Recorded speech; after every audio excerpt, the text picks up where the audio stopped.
Hello, I am Kodili-nye, the son of wonderful. You're all welcome back to another round of vlogging, and we are going to do justice to that. And thank you once again for spending your time to watch us.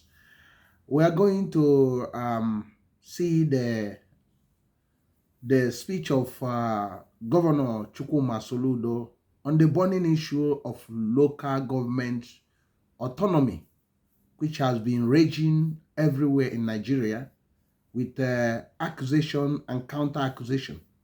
So we'll hear from the horse's mouth what he thinks. And we're going to do it part one and part two. And we'll bring from the Anambra State Broadcasting Corporation. Um, all credit to them. And this is part one. And we will go and also listen. I do believe that you will like, comment, share, and subscribe. Thank you. Stay tuned. You might like him or hate him, but Soludo is trying to endow himself to the people he governs. So whether you like him or not, but the burning issue of local government is why a lot of people are commenting on in support and against. So, but we're going to hear from the horse's mouth and know exactly what his position on key issue, because most of the governors and politicians have failed to actually say truly their vision concerning this. So we are going to listen to this, the man of the moment, because you can see that he tend to know one or two things, and is vast in knowledge. So let's quickly listen to him. Stay tuned. Clarification and context to these two very progressive, if you like, historic legislation. And I have put together some of my statement, and I want to say that you may get copies of it to read afterward. And so I will just read my statement pursuant to signing these legislations into law. Mr. Speaker, our mayors, members of the House of Assembly, I would like to say that the Anambra State House of Assembly, as I said a moment ago, passed two progressive legislations pursuant to its powers under the Constitution.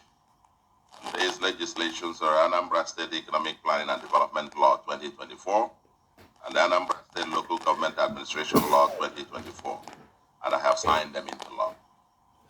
This has generated commentaries and debates, especially in relation to their consistency or inconsistency with the recent Supreme Court judgment and the mantra of local government autonomy. My media team, other members of my government, as well as well-meaning Nigerians, have vigorously defended these progressive laws, and that should suffice. And as you know, at this moment in Nigeria, being a state governor is not a very fanciful job, especially given the gamut of allegations and innuendos leveled against governors vis-a-vis local government funds. In the circumstance, any comment by me will be construed as self-defense. However, I have a citizen duty to clarify and contribute to the discourse, especially as one who has been extensively involved in the debate and search for a more perfect union. At the outset, ladies and gentlemen, let me make a very important disclosure.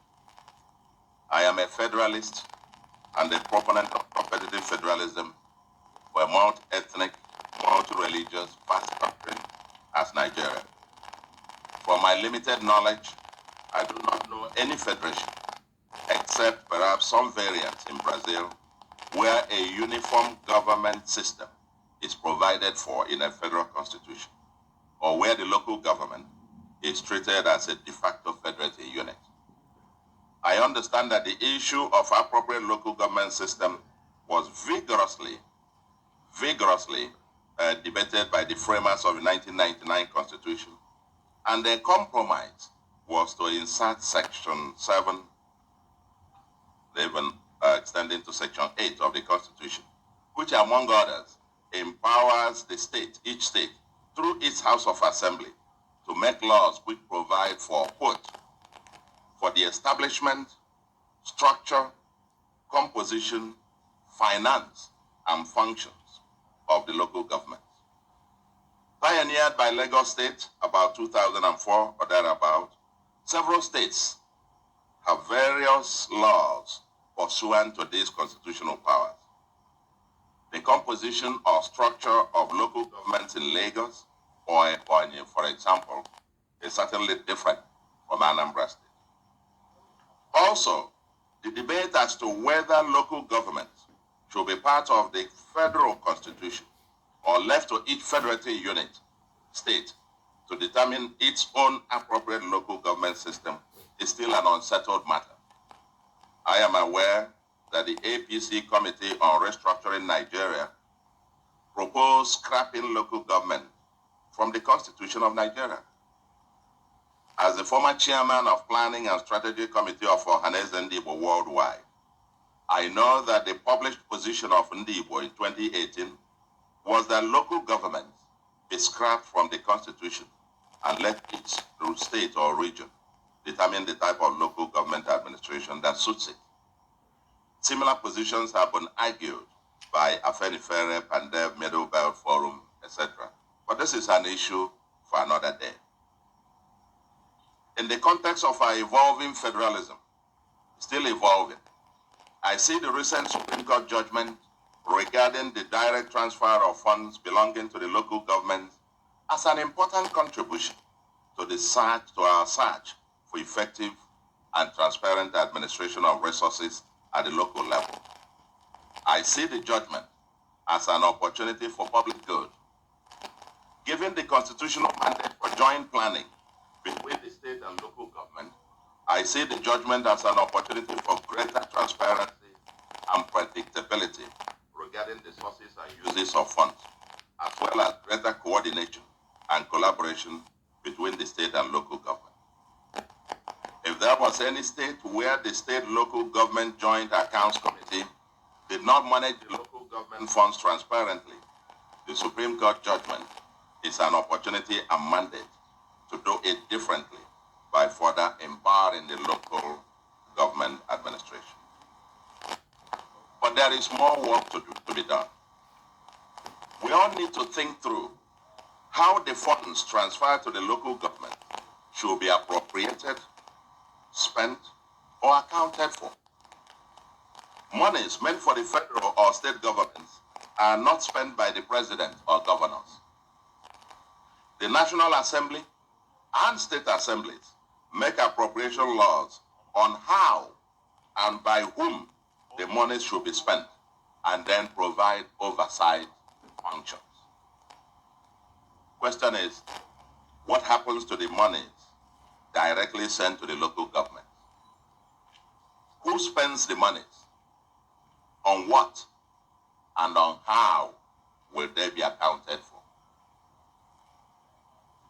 This is where Section 7 of the Constitution comes handy, and the Anambra State House of Assembly has risen to the occasion. Happily, the Supreme Court did not nullify Section 7 of the Constitution. The new laws of Anambra House of Assembly are therefore consequential to give operational life to the Supreme Court judgment and not to undermine it. If the State House of Assembly abdicates this constitutional duty, the local government will then have no law on the use and management of its finance, which the Constitution has given the State House of Assembly, and only the House of Assembly, the mandate to legislate upon. Indeed, in many states, the House of Assemblies still retain the powers to suspend or remove chairpersons of local governments, because according to the Constitution, these powers reside with the state houses of assembly. By the way, isn't the legislative authority exercised by state assemblies under Section 7 of the Constitution similar to the powers granted by the same Constitution to the National Assembly over the Federal Capital Territory and its area councils? I understand that the Senate President has recently, at one of the plenary sessions, rhetorically asked if it was indeed possible to grant the kind of autonomy, quote and unquote, some people talk about, without major amendments to the Constitution. Many Nigerians also ask the same question. I also understand that the Senate recently passed a resolution or resolve to begin the process of constitutional amendment in this regard, to grant the kind of autonomy that some people talk about. And I said this is a welcome development. But until that is done, our laws pursuant to the Constitution and designed to give operational effect to the Supreme Court judgment remain subsisting and valid. A critical instrument, ladies and gentlemen, for motoring through our evolving federation and delivering higher efficiency and effectiveness in development is through structured collaboration among the tiers of government. No one is an island. No tier of government enjoys absolute autonomy. For example, the federal government has exclusive rights over solid minerals, for example, but the states have also exclusive rights over the land. Only a collaborative framework will maximize benefits from natural resources. Currently, there is a collaborative funding for the security agencies. The states and local governments contribute tens of billions monthly, and this is deducted directly from FAC every month towards the funding of the armed forces, which are exclusively under the federal government. At the state levels, each state is spending a fortune of its own revenues on logistics and operational costs for the federal security agencies.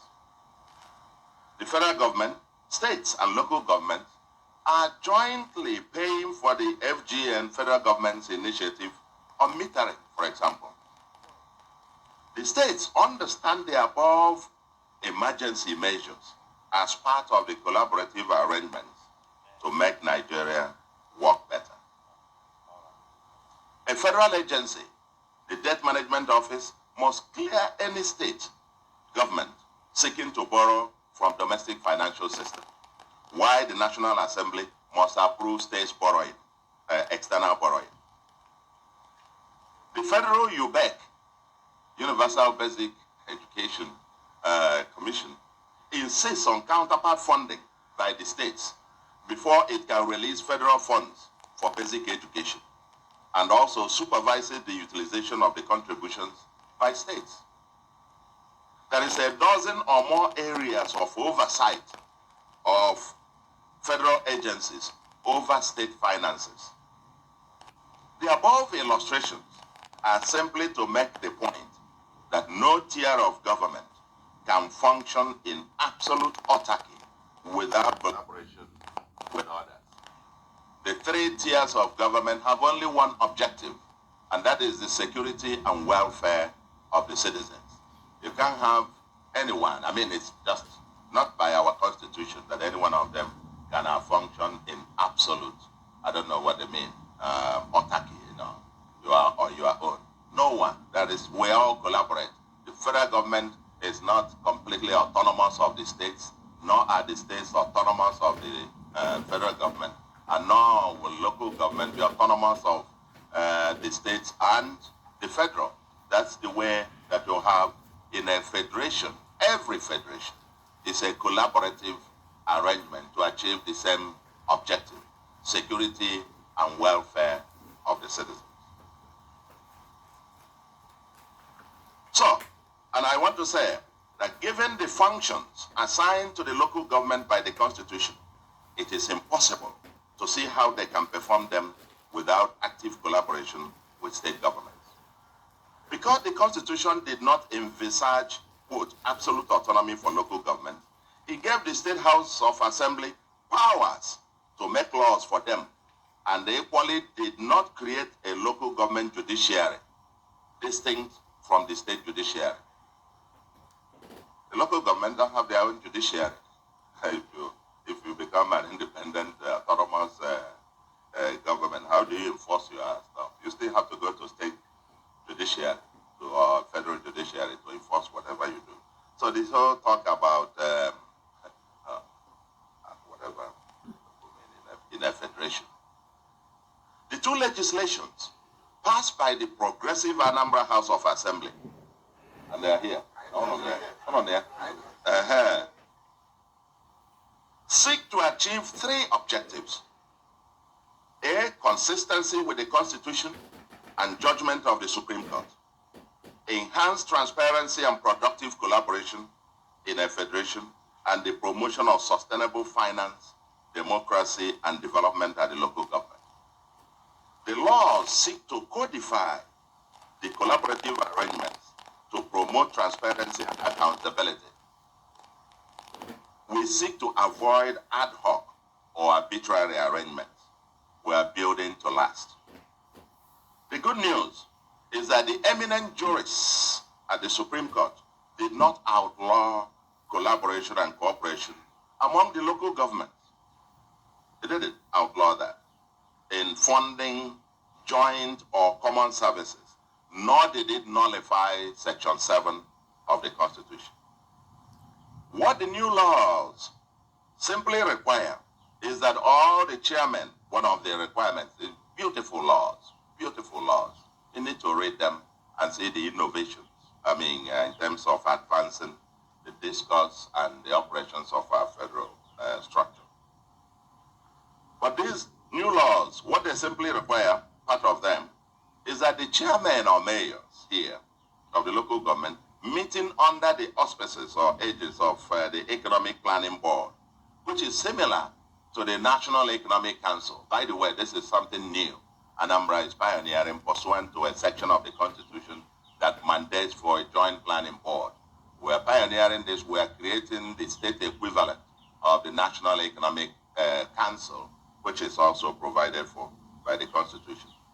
Operating on that aegis with all of them as members, decide what percentage of their revenues to contribute to a joint local government account to pay for common or pooled services, such as A, payment of salaries, allowances, gratuities, and pensions of workers and retirees under the Local Government Service Commission.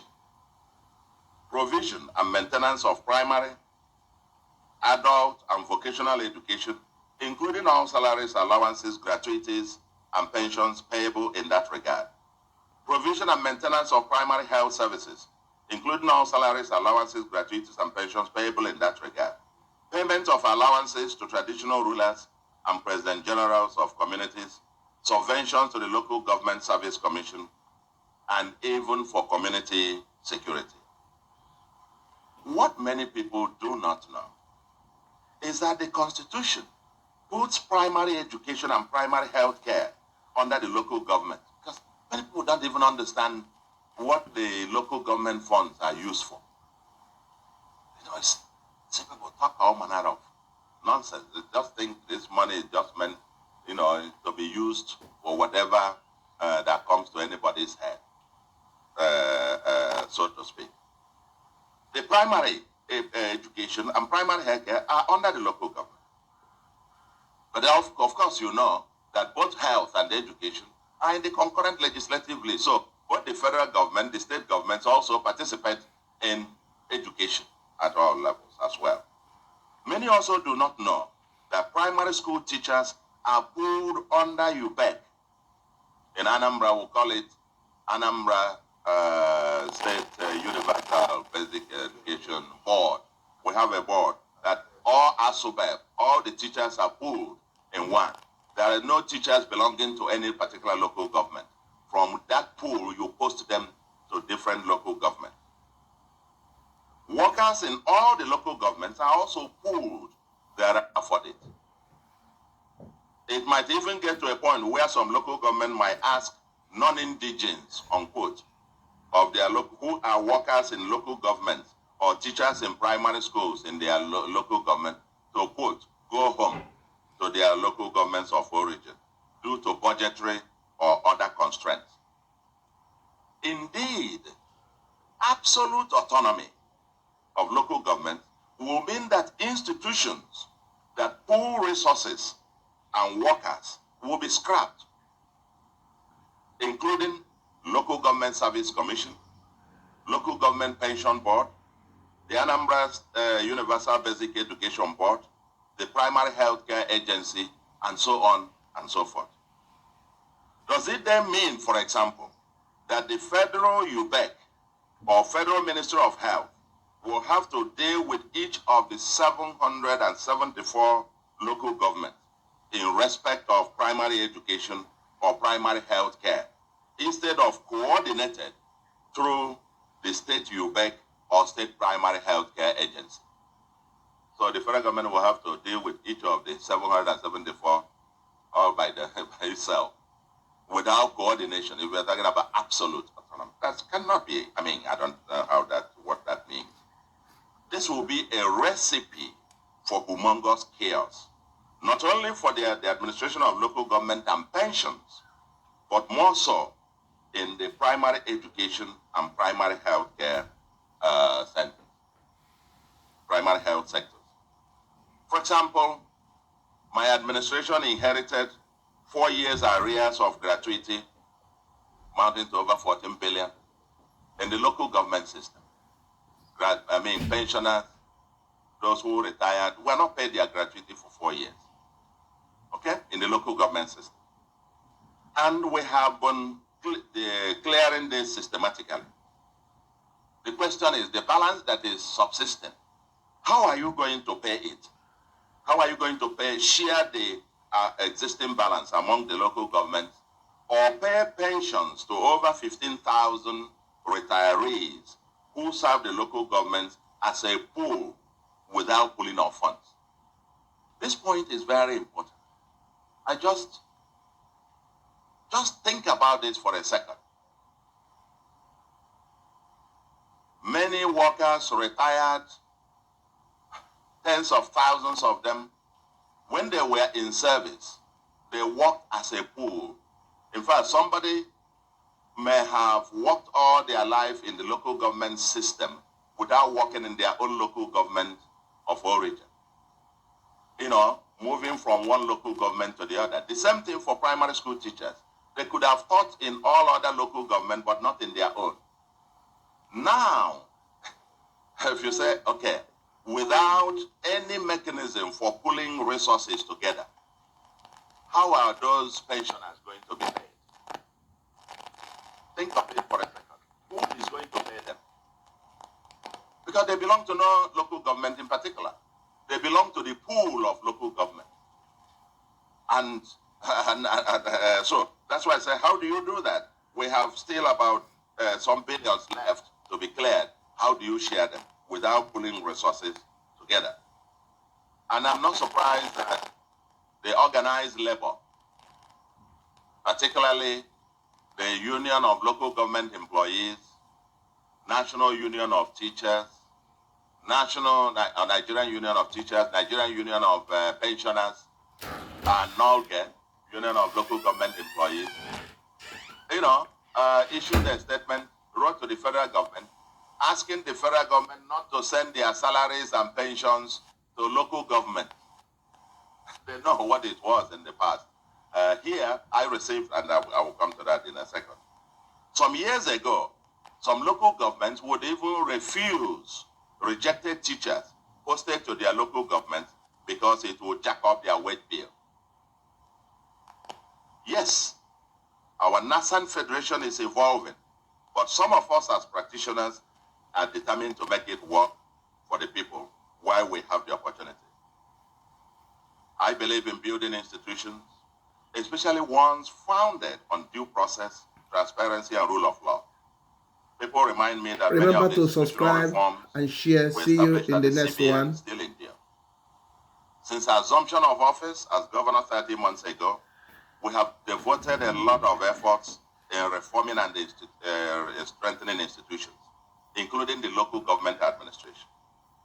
Today, Anambra State under my watch is ranked number 1 among the 36 states on fiscal transparency by budget, and among the top 5 states on financial sustainability. We inherited a local government system with 4-year arrears 2018 to early 2022 of gratuity to retired primary school teachers and other staff of local government. We have restructured their finances back to sustainability. Everyone who retired from local government